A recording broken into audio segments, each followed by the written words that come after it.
Now, in this video, I want to continue covering this increasing trend of men who are essentially looking to pursue alternative sources of income because they're not fitting in with the corporate world. In this case, we have a software engineer who is making $85,000 a year as an entry-level software engineer at major corporations, and he transitioned from that to becoming a music producer and teaching music and how to produce music to people online, right?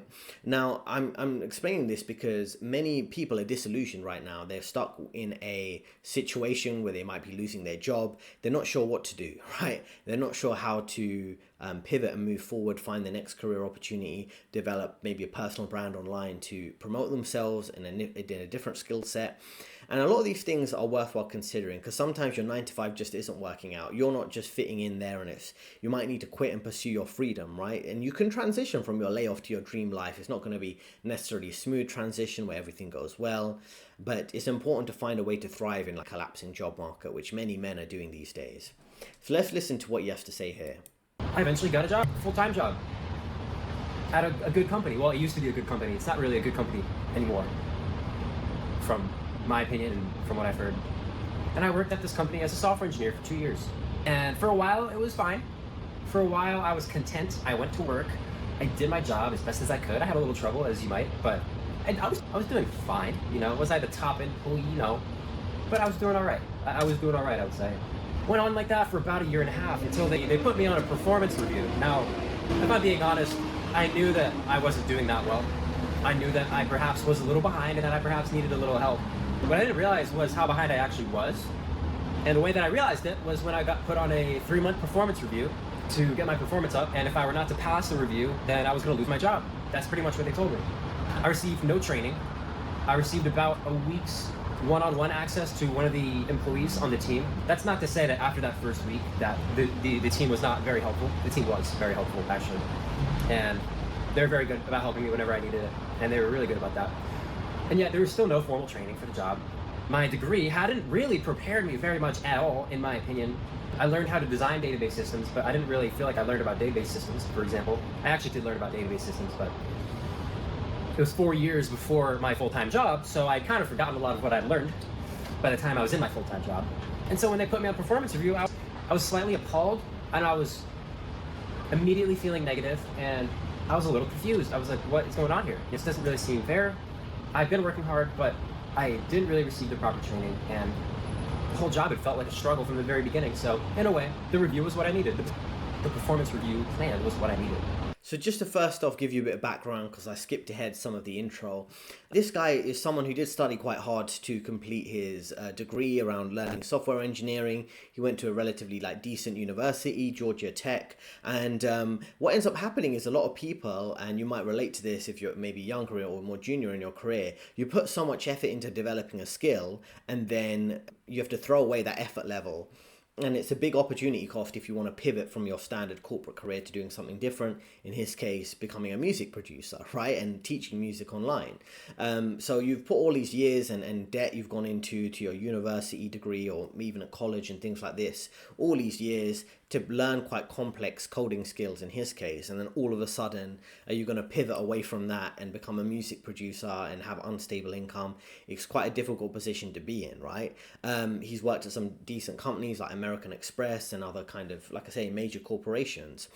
Now, what's interesting is he's figured out quite early what works for him, and that's what you got to do is, do you fit in the corporate environment or not? What's a good fit for you, right? And as a software engineer, he's been working for 2 years doing okay work. I guess the first point to learn from this is that you need to assess your own performance versus others. If you think you're just doing okay or you're doing kind of average, the perception is you thinking you're doing okay probably means your management or co-workers think you're not doing well at all, right?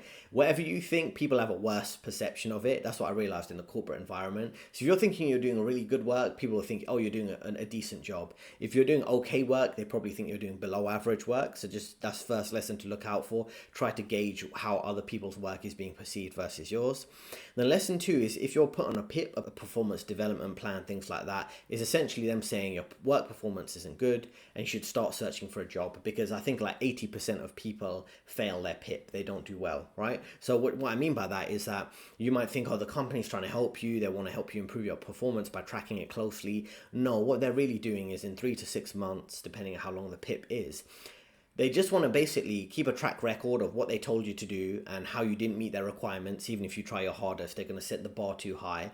And then they've got a legal backing, essentially, from an employment law perspective, employee litigation perspective, that, okay, well, we've tracked your performance very carefully and closely for 3 to 6 months. You haven't met all the requirements, so we're going to fire you, and you can't really hold it against us or take us to court or start some kind of legal issue around it, right? So if you're put on a PIP, they're basically saying we're trying to get rid of you. Now, he mentioned he had no formal job training, and the degree he studied doesn't necessarily prepare him for the job. And that's very common, right? So he's not alone in this. Many people study complex degrees, could be, in his case, coding, could be in other places, doing actuary type of sciences, any type of complex degree. And then you go into the corporate environment, and it's very different, the way they do it, and you're not trained. That's a common theme, and I might cover it in future videos, is people are not trained when they join their job very well. You have people who go through rush training. People who are training you couldn't care less if they train you correctly. They just want to tick a box and say they've trained you. They don't want you to be very knowledgeable because you're going to be competing with them, and the way performance reviews work is people at the same level have to be ranked. So someone at your level who's training you is not going to give you good training because they don't want you to do well. They want to be perceived as better than you. So it's like there's an incentive for them not to train you well. The conflict of interest is there, is to set you up to fail.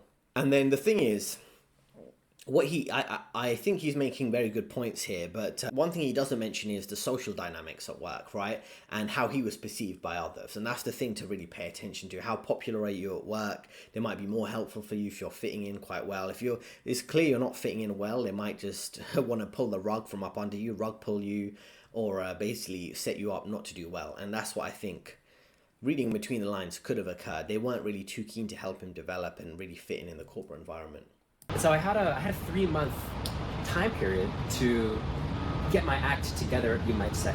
And on the performance review, they're called PIPs, by the way, Performance Improvement Plan. That's what they're called, PIPs.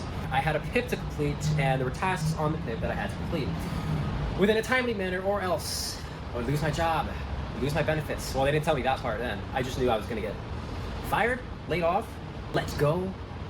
I didn't know what the heck was going to happen, to be honest. I was only 23 actually, at the time. What do 23-year-olds know? But perhaps a thing or two. But the plan was to go from April to end of June, and end of June came up, and I was struggling. I was not even close to finishing this work, maybe 60% of the way done. I knew there was just no way. There was just no way that I was going to finish that work. And so actually what happened was 2 days before the final deadline of the performance improvement plan, I had a meeting with my manager. But this was a different meeting. See, we had one-on-ones with the manager every 2 weeks. He was a good manager. He took care of us. He established expectations. He was stuck in a system beyond his understanding, and he was very stressed out all the time. He was very anxious, very frequently. I just could see it. We'd be sitting in our team lead meetings, and he'd be biting on his nails, picking at his hands. I felt bad for that. And at the same time, that affected me. I also felt anxious. And I was like, what is this fear? We're supposed to be living the dream. We're at our job. We're making 5-6 figures. What's wrong? This isn't supposed to be, why are these people so anxious? Why are these people so... Firstly, I want to say they put him on a PIP, which was 3 months long. Now, I understand companies have different processes, but if they give you 3 months to improve your performance, it's really, like I say, setting you up to fail. 6 months might sound like a decent time frame of, we're going to give you certain projects to work on and see how you perform. So if you've got a 3-month PIP, I think that's almost certain they want you to fail. And he's mentioning he's only managed to achieve maybe 60% of the goals required for that particular PIP. And the kind of key lesson here is that if your manager's constantly anxious, do you want to be them? Because that could be your future, right? Because if they're the next level up in the career and they're constantly anxious, then that could be the position you're in. So really pay attention to the social dynamics of what's going on around you, right? Rather than just kind of playing along and thinking somehow things will get better. But he called me into the room that day. It was a surprise meeting. And again, we had bi-weekly or bi-monthly rather meetings to discuss how we're doing with our performance and all this stuff. And so this was a weird meeting because I didn't understand why it had never been like this in the past. So what actually happened was that it was 9 a.m. and all of a sudden I see a one with my manager appear on my calendar for 10 a.m. Right? Again, mind you that these are normally scheduled out a week or two in advance. So I was like, huh, I was like, that is quite intriguing. A surprise meeting popped up. Well, now remember that the performance improvement plan deadline was about 3 days out. So of course I'm like, okay, well, you know what? The deadline is about to be here, and I'm 60% of the way done with this work, and there's no freaking way I'm going to finish all of it. So it makes sense that there would be a surprise meeting. It makes sense that there would be a last-second meeting. It makes sense that this wasn't scheduled out weeks in advance. And so 10 a.m. rolls around. Funny enough, I was feeling I'll be grateful for the job that day. I'll be positive about it. See, not 3-4 weeks ago, early June. Remember, this is June 2024 when I had this fateful meeting. We're going back 2-3-4 weeks now. I had about 5 mental breakdowns in a week. I didn't know what was happening to me. All I knew is I had about a month left to do this plan, and I was not going to get all the work done, and I was really struggling, and it was just really difficult. And I was crying during lunch. I felt so alone. I hated the work so much. I was tired of being around people that just seemed so subtly unhappy. And you know, I feel like that was the part that messed with me the most. It wasn't like everyone came to work, everyone's like crying, everyone's just a mess. No, everyone seemed like kind of okay on the outside, but I could tell that like something was awry, like something was up. There was just this subtle negative attitude, like we have to go to work, we have to do this job, like we need the money, but no one ever said it outright. And I feel like that was even worse than if people would just say it. Like if we would have just talked about it, like, yeah, like we don't feel good that we're here and we don't want to be here, but no one ever said it. It was just this attitude of like, yep, oh yeah, no, well, let's do that, yep, let's do that, yep. Defeat and subtle negativity. And it permeated the team environment, it permeated the platform, and it bothered me. So this is what I mean. One thing to look out for if you get a random meeting put on your calendar with your manager, probably not a positive thing. And if HR invited, probably a layoff, right? So something to look out for, and they probably won't tell you in advance. It'll probably be on the day of the meeting. Or if your manager's avoiding you and then all of a sudden they schedule a meeting, probably because a layoff is involved.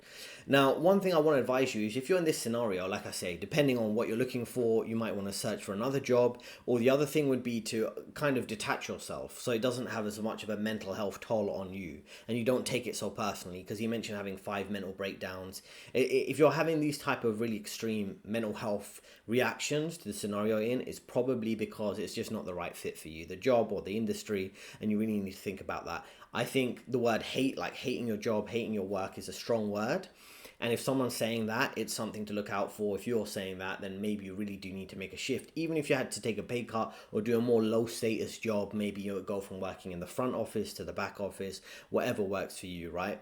And really relate to this kind of constant feeling of negativity that has occurred at certain points in my career. If there's like an underlying atmosphere of people not being happy, there's probably something wrong with the way the team works or the atmosphere is. If you can try to sense it essentially, like, you know, there's a sense of fear of constant change or layoffs, or you think there's a sense of uncertainty, you should trust your instincts. Trusting your instincts is very important in the corporate world. It's typically underrated as it's a skill to have. And if you're dealing with these type of, you know, feelings of unhappiness within the corporate world, I do have a kind of career coaching program. There's a link in the description if you want to speak with me directly. And I give you a full like 12-week coaching program, help you navigate any type of career issue you're dealing with, improving your resume, cover letters, LinkedIn profile, find new job opportunities, dealing with office politics through one-to-one coaching sessions and coaching videos and things like that. So link in the description if you want to speak with me on this. But going back to the video clip, right? So it's interesting. He's in this layoff meeting. They're essentially going to discuss how to kind of get him out of the company, which is kind of a difficult conversation. And he's going to tell us how it went right now. Or at least I felt like I needed the money. I felt like I should be more specific. I believed that I needed to do something that I didn't like for money. And that was something that I believed because of the paradigm in which I had existed. You go to school, you go to college to get a job, to make money, because that's what we need to do. It's a belief that we have. Now, fast forwarding again to that meeting, we walk into, at the end of June, 3 days before the PIP deadline, we walk into the meeting room and I noticed there's a laptop on the table. I'm like, that's funny, because I noticed my manager was already carrying his laptop. I'm like, and I actually said this to him out loud, I'm like, hey, that's funny, someone left their laptop in here, you know, but I guess they're gonna probably come get it. He didn't say anything, but we sit down. I'm adjacent to the laptop, I'm across from it. And then a third person walks into the room. And he's dressed a little nicer than the two of us, my manager and I. He sits down at the laptop, it's his laptop. And he looks at me, and my manager looks at me, and my manager tells me, I'm afraid we have some unfortunate news. The company has decided to do a reduction in workforce, and as a result of the company reorganizing and putting some things in different places, your position has been eliminated. And so you're effective immediately terminated from working at the company. All of a sudden, I felt this joy emerge within my being, throughout my body in an upwards ascending motion in a way that I had not felt for fucking months. Absolutely insane. I had to like try not to laugh because they're, oh, my manager is so solemn. He didn't even see it coming because guess what? It was not performance related at all. I couldn't believe it because they said reduction in workforce, right? And so I looked at my manager, I looked at suit guy who was a little bit nicer dressed than I was, and then my manager was. I'm like, wait a minute, what? And he's like, yep, so the company actually has decided to reorganize some things, and it's just as a routine part of the reorganization, we've eliminated a lot of roles, and that includes your role, so effective immediately today, you're going to be done, but you're going to be getting severance pay. So I realized I wasn't getting fired, I was getting laid off. An important distinction, because when you get laid off, you get pay, typically, but when you get fired, it's performance related, and you don't get paid. I couldn't believe it. I was like, and then they're like, do you have any questions? Like, 3 month performance review thing that I had like 18 mental breakdowns about 3 weeks ago. This has nothing to do with that. They're like, nope, it's completely not performance related at all. Completely not performance related, just a company restructuring. And as a part of that restructuring, we had to eliminate some resources and consolidate some cash, standard business jargon reasons, right? And I'm like, okay, it really wasn't performance related. And I'm getting severance. And the ball of positive energy it just kept going up. And they're like, do you have any questions? I'm like, it really wasn't performance related. Like, you can tell me, like I can handle it. Like, let me know. And they're like, no, it has nothing to do with you. Again, like the company is just restructuring and your role is eliminated. You're going to get severance and we're going to contact you with next steps. And that was it. That was the whole meeting. It lasted 10 minutes. And then we walked back to my desk and my manager's like, all right, collect your stuff. Give me your badge. I'm like, wait, I don't even have to stay the rest of the day? Oh man, I was so happy. It was unbelievable. The timing of it. So one thing I want to tell you, if you haven't been through a layoff, I've been through a layoff, covered it in another video if you just check my channel. The surprising thing is how happy you are in the moment, right? So first thing I want to focus on is, should you do something you hate just for the money, right? Which is an interesting thing he mentioned at the start of this little clip. Is that I would say it depends on what your long-term goal is. I think many people who might not be happy in their corporate job, but there's the long-term goal there. Some people, it might be buying property to generate rental income, or buying property abroad where they might want to live, like a second home. And I think what's important here is listening to your instincts. And in my opinion, this is going to sound a bit new age spirituality, but I think it's important. I think many people can relate. Your spirit matters, right? And I think everyone has a purpose, right? It's the same way for me. I took a massive pay cut to take a risk and bet on myself to become a career coach online, produce content and things like that. I was willing to take that risk because I believe that was my purpose, and that's what's driving me. It's not necessarily like a financial incentive. It's more like the freedom to help people and to live life on my own terms, right?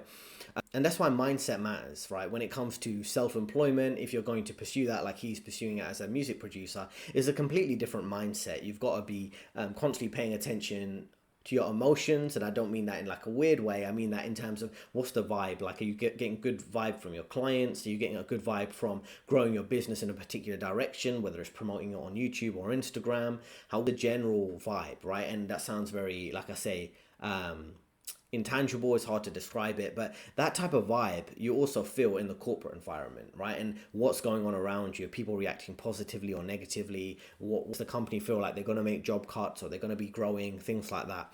Mindset really matters.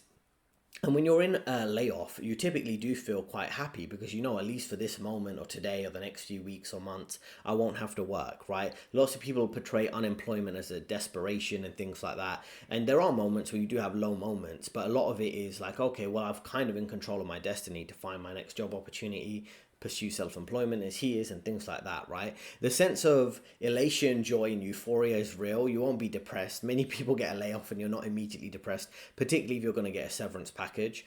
And immediately you feel less pressure of doing whatever day-to-day work projects you have. That's immediately a massive weight lifted off your shoulders. And I think many people out there can relate to that. And then let me know in the comments if you ever had a layoff, how did it feel? I think your initial feeling is of freedom. And if you get a severance pay, you're buying yourself some time to build your passion outside the industry. And one thing I'll just say is, if they say, oh, we're giving you a layoff and it's nothing to do with your performance and things like that, again, typically all a company wants to do in a layoff is protect themselves legally, right? So if they do that, then there could be many reasons for that. Firstly, you would think, okay, why are you put up for a layoff and not someone else on your team? Or maybe some people are put up for a layoff and not others. probably because of manager favoritism and the manager portrays your performance as negative or someone they can lay off.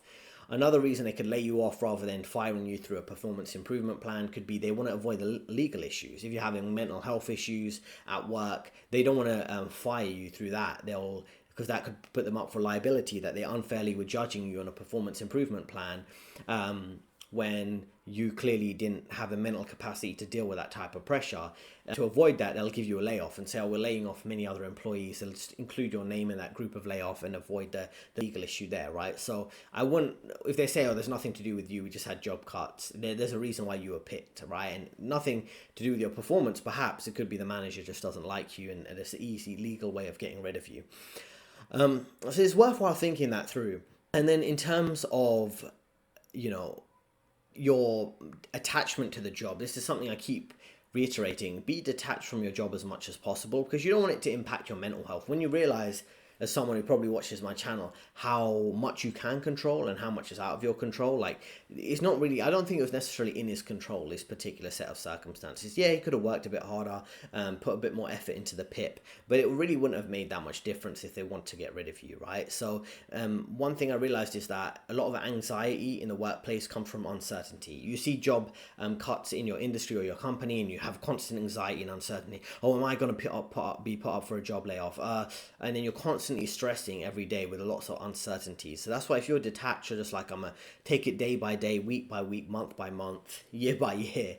I think that's the longest time frame you can look at, right? Obviously you want to have long-term life goals, but the likelihood that everyone who watches this and everyone who's in any industry is going to be subject to some sort of layoff is very highly likely, at least some point in their career. So just kind of take it step by step and don't get too attached to any company or any particular situation. Just plan for your long-term stability, however that would be. July was a heck of a month because I had this idea for a while that I wanted to teach people how to make music. And I was building a brand online to do that. I was posting content around my skill set. I'd been producing music for about 5 years already and making music for about 15 years. Playing jazz, playing blues, writing symphonies, writing marches, writing clarinet duets, writing piano sonatas. And I did it. I launched it. And I said, you know what? I'm not going back. I was not happy. I do not want to exist in a place where people are subtly unhappy all the time and not doing anything about it. So I am going to go my own way. And there's something about the universe that supports this. But you have to take the step first. You have to burn the boats a little bit. And look, transparently too, I come from a place where the boat isn't totally burned, Like, I have a support system. I have people who can help me if I need the help. But what's interesting about me is it doesn't feel like that. Emotionally, it didn't feel like that. Emotionally, the way it felt was like, oh shit, I need to get to work now or I'm screwed. Because I was also 20K in debt when I got laid off. With severance, mind you, but I was 20K in debt and I was like, well, if I'm not going to get another job, it's time to make some money and fast. And so that's what I did. I already had a rapidly growing following on Instagram. I knew that what I did could help people if they... So this is the thing, right, about teaching music. It worked out for him. And this is what I mean. When you are pursuing self-employment, following your passion, you need to pay attention to instincts. Lots of talk in society about women's intuition and how women are good judge of character through trusting their intuition. But men also have instincts. I always think about it, men's instincts, women's intuition, right? In terms of just sensing what's going on around you and how you feel when you're doing things. If you're feeling super depressed, even in a high-paying job, there's probably a reason for that. Maybe it's uncertainty about a layoff or things like that. But if you're feeling happier in general, being a music producer, teaching music in his case, and developing that, that's probably a sign from the universe, your body, that your general consciousness, that that's the right step to be in, right place to be taking steps in, even though there's a lot of uncertainty. Because people, when they think about surviving this system, it's like, how can I immediately generate an income? How can I immediately find a situation that works for me in terms of making money month to month? But sometimes you got to trust your instincts, particularly if you're really unhappy. And those are the type of intangible things that come from spending time with yourself, going for walks in nature, which I often recommend, or just trying to figure out what you actually want rather than just what you've been preached to do, is get that high paying coding job, for example. And he mentions growing his personal brand on Instagram, which is quite good for him. I think another thing to mention here is around burning the boats. If you're leaving a corporate job, I know it depends on personal circumstances, and I agree when people want to stand up for themselves, particularly when you're dealing with a raw deal from a company, is just consider, how you're being perceived there. And if you're going to take a step away, maybe for a year to do your own thing and you go back, it could put you in a lower position in terms of trying to find a job opportunity. You might not have a high profile role if you take a gap year from your industry to maybe pursue your own passion, which they might seem as you not keeping up with the latest industry changes, the latest coding languages, latest financial regulation if you work in that particular sector. So these are the things to just bear in mind. But it is worthwhile saying trusting your instincts is incredibly important and underrated in this society where a lot of it is to be measured in instincts, right? It's like what intuitively works for your body, or what intuitively feels right in a relationship, things like that, a working relationship too. So it's worthwhile paying attention to that and not just thinking, oh, how can I calculate how much money I can make, or how popular this company is, or how valuable this job title is. A lot of things about instincts are worthwhile paying attention to. So let's listen to his final clip here. Where it's like, I can't hang out with my old friends anymore. It doesn't make sense. Even when I was doing that, I wasn't really happy because I wanted to be working on this. But I'm also not yet at the level where I'm making 10, 20K a month consistently. I have hundreds of thousands of people on my brand, and I'm getting like all the crazy opportunities. And so I'm in this weird middle ground where like I don't really belong anywhere. But at the same time, I fit in everywhere. I fit in with the 9-to-5 guys because I was a 9-to-5 guy, but that's not somewhere I feel at home.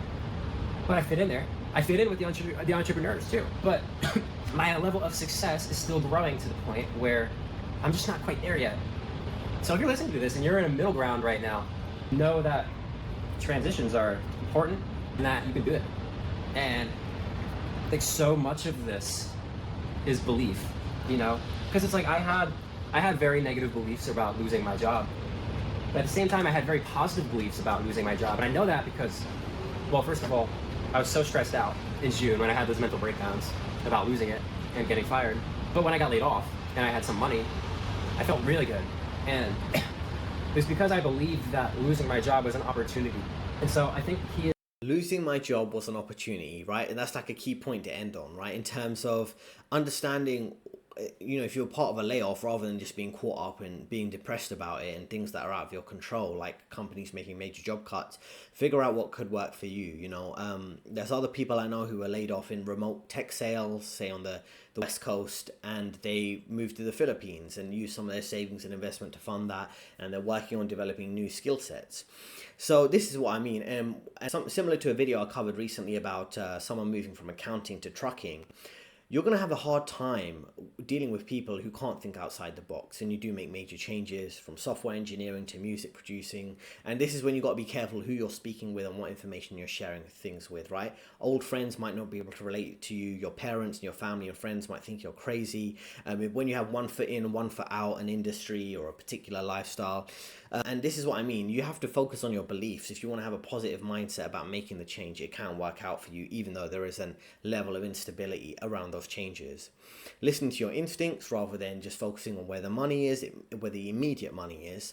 And in terms of losing your job, right, like I say, see it as an opportunity, not just a layoff, and pursue what you actually want in your life. And for many people, that's not another job that has the same job title. It could be work-life balance. It could be moving to like a lower cost of living location, focusing on their health, wealth, relationships, travel, all these things, right? And a lot of these things depend on where your job's located or your income security. So if you find a solution, multiple income streams, or a lower cost of living where you can build a higher level of income, for example, as a music producer or music tutor online, that can essentially work for you over the long term as long as you maintain lower living costs, right? So you have a bit more stability.